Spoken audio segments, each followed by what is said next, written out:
nobody wants to watch a movie about a guy who bought a Volvo. It's just not that interesting, right? But a friend of mine recently reminded me about a story about a young couple who leased an Acura. Doesn't sound that much more exciting, but this one had an interesting plot twist. So the year was 2002. My husband and I had just got engaged, and we're standing in the parking lot of an Acura dealership. We were debating whether or not we were going to lease this new car.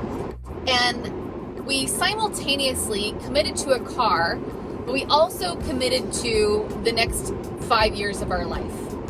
So what we decided to do right then and there was we said, okay, we think we'll keep this car for a few years, and when we're finished with the car, we'll move to Europe. And just like that, we made the decision. And that's almost exactly what happened. We ended up taking 5 years to do it instead of 3 like we initially thought. But so much unfolded over the next 5 years. I mean, we moved to San Diego from Northern California. We both changed jobs a couple of times. We got a dog. Just all these life events happened. But the one thing stayed the course, that this was our plan. So one of the main disciplines that we had to implement was really rigid budgeting, or what we preferred to call our spending plan. So every penny was budgeted and accounted for.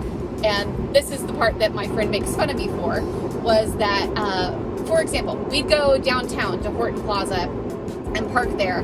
But if we bought coffee, we could get parking validated. So if we bought coffee to get parking validated, we would categorize that as a parking fee, so it didn't dip into like our dining out like fun money. And another time, our dog got sick in my friend's house, and we charged the carpet cleaning fee to the dog, like to the dog's category, because we didn't want it to dip in anything else. So I know it's a little bit embarrassing. You probably think I'm a little bit crazy, but that's how we moved to Spain. So a few years later, we quit our jobs. We sold everything we owned pretty much.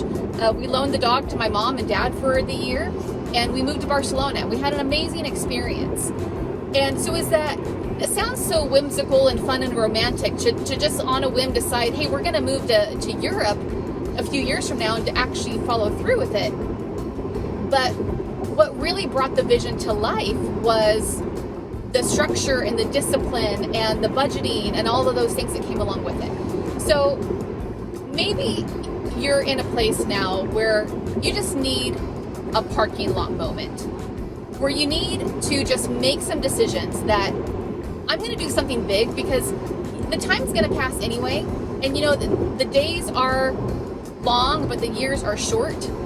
So if you have this parking lot moment where you set that big, hairy, audacious goal, like you commit to the vision and decide to go for it, you might be surprised with what you can accomplish, because entrepreneurs in specific, like high achievers, we tend to dramatically overestimate how much we can accomplish in a day or in a week or in a month. But we dramatically underestimate how much we can accomplish in a year, let alone, 5 years or 10 years. So what does that parking lot moment look for you? That pivotal decision that you can make that just might change the course of your business. Maybe it's making a commitment that you want to sell your business by a certain date, or that you want to be ready to invest in the next thing, or that you want your business to work without you by a certain point in time. But make that parking lot moment decision and commit to it with the structure and the discipline of that penny tracking perhaps, or that extra focus that it takes to get it done, and see what becomes of it. Thanks for listening to my random story. Have a great day.